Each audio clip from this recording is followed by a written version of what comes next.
ಇನ್ನ ಬಹಳ ಜನ ಹಿರಿಯರೆಲ್ಲ ಇದ್ರು. ಆದರೆ ನಾನು ಪರಮೇಶ್ವರರೆಲ್ಲ ಬಹಳ ಚಿಕ್ಕ ವಯಸ್ಸಿನಲ್ಲೇ ಫಸ್ಟ್ ಟೈಮೇ ನಾವು ಮೊದಲನೇ ಬಾರಿಗೆನೆ ಶಾಸಕರಾದವರು ನಾವು ಮಂತ್ರಿ ಆದವರು ಇದ್ವಿ. ಕೆಲವು ಸಂದರ್ಭದಲ್ಲಿ ನಮ್ಮನ್ನ ಇಟ್ಕೊಂಡಿದ್ದಾರೆ, ಕೆಲವು ಸಂದರ್ಭದಲ್ಲಿ ಬಿಟ್ಟಿದ್ದಾರೆ. ಅದು ನಡ್ಕೊಂಡು ಬಂದು ಇಲ್ಲಿವರೆಗೂ ನಾವಿಬ್ರು ಈ ಸ್ಥಾನದಲ್ಲಿ ಕೂತಿದ್ದೇವೆ. ಸೊ ಇವತ್ತು ಎಕ್ಸ್ಪ್ಯಾನ್ಷನ್ ನಡೆದಿದೆ. ಬಹಳ ಜನ ಇದ್ರು, ಬಹಳ ಕೇಪಬಲ್ ಜನ.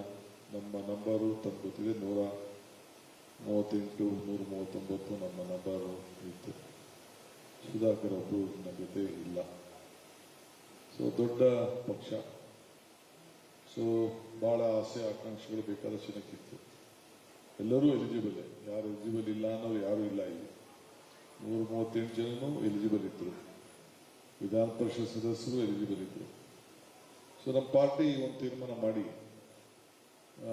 ಒಂದು ಡಿಸಿಷನ್ ಕೊಟ್ಟಿದ್ದಾರೆ. ಅದಕ್ಕೆ ನಾವೆಲ್ಲ ಬದ್ಧರಾಗಿದ್ದೇವೆ. ಹಿಂದೆ ಕೂಡ ನಾನು ಪರಮೇಶ್ವರ್ ಅವರು MLA ಆಗಿ ಬಂದಾಗ ವೀರೇಂದ್ರ ಪಾಟೀಲ್ ಮುಖ್ಯಮಂತ್ರಿಗಳು, ಬಂಗಾರಪ್ಪನವರು ಕ್ಯಾಬಿನೆಟ್ ಇರಲಿಲ್ಲ, ಇವರು ಮಲ್ಲಿಕಾರ್ಜುನ್ ಖರ್ಗೆ ಅವರು ಕ್ಯಾಬಿನೆಟ್ ಇರಲಿಲ್ಲ, ಧರ್ಮಸಿಂಗ್ ಇರಲಿಲ್ಲ, ಲಕ್ಕಪ್ಪನವರು ಇರಲಿಲ್ಲ. ಇಂಥವೆಲ್ಲ ಬೇಕಾದಷ್ಟು ಜನ ಸೀನಿಯರ್ಸ್ ಎಲ್ಲ ಕೂಡ ಇರಲಿಲ್ಲ. ಅದಾದ್ಮೇಲೆ ಕೃಷ್ಣ ಅವ್ರ ಕಾಲದಲ್ಲೂ ಅಜಿತ್ ಸೇಠ್ ಅಂತವರು ಕ್ಯಾಬಿನೆಟ್ ಅಲ್ಲಿ ಇರೋಕ್ಕಾಗಿರ್ಲಿಲ್ಲ. ಅವ್ರು ಬಹಳ ಆತ್ಮೀಯರಿದ್ದು ಕೂಡ ಆಗಕ್ಕಾಗಿರ್ಲಿಲ್ಲ. ಆಗ ಕೂಡ ನೋಡಿದ್ದೇವೆ. ಅದಾದ್ಮೇಲೆ ಧರ್ಮಸಿಂಗ್ ಕಾಲದಲ್ಲಿ ನನ್ನ ಪರಮೇಶ್ವರನೇ ದೂರ ಇಟ್ಟಿದ್ರು ಕಾರಣಾಂತರದಿಂದ. ಸಿದ್ದರಾಮಯ್ಯವ್ರ ಕಾಲದಲ್ಲೂ ನಾವಿಬ್ರು ಇವರು ಅಧ್ಯಕ್ಷರಾಗಿ ಅಧಿಕಾರ ಬಂದರು. ಇವರು 3 ವರ್ಷ ಆದ್ಮೇಲೆ ಹೊರಗಡೆ ಬರಬೇಕಾದ ಪರಿಸ್ಥಿತಿ ಬಂತು. ನನ್ನ ಕೂಡ ಕೆಲವು ದಿನ ಹೊರಗಡೆ ಇಟ್ಟಿದ್ರು. ನಾವು ಬಹಳ ತಾಳ್ಮೆಯಿಂದ ಇದ್ದೆ. ನಮ್ಮಿಬ್ಬರ ತಾಳ್ಮೆ ಇವತ್ತು ನನ್ನ ಮುಖ್ಯಮಂತ್ರಿ ಮಾಡಿದೆ ಪಕ್ಷ, ಇವ್ರನ್ನ ಉಪಮುಖ್ಯಮಂತ್ರಿ ಮಾಡಿದೆ. ಸೊ ಹಂಗೆ ಇವತ್ತು ನೀವು ಏನೇನು ಪ್ರಶ್ನೆ ಕೇಳ್ತಿರೋದಲ್ಲ ನನಗೆ ಅರಿವಿದೆ.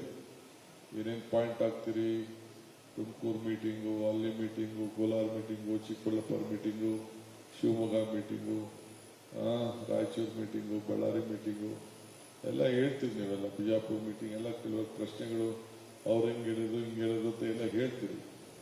ಈ ನಡ್ಕೊಂಡು ಬಂದಂತ ಪದ್ಧತಿ ಇದೆಯಲ್ಲ, ಇದು ಏನ್ ಮಾಡ್ತೀರಿ? ಇರೋದು 33 ಸ್ಥಾನ.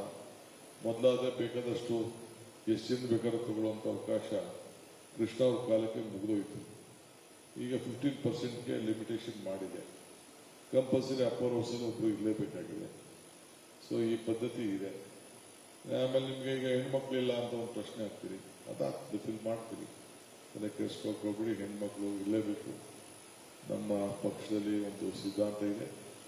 ಮೊದಲು ಒಬ್ಬಳು ಹೆಣ್ಮಗಳು ಇದ್ದು, ಈಗ ಡೆಪ್ಯೂಟಿ ಸ್ಪೀಕರ್ ಕೊಟ್ಟಿದ್ವಿ. ಮಂತ್ರಿಗಳು ಮಂಡಲಕ್ಕೂ ನಮ್ಮ ಪಕ್ಷ ಅದಕ್ಕೆ ನನಗೆ ಮಾರ್ಗದರ್ಶನವನ್ನು ಕೊಡ್ತದೆ.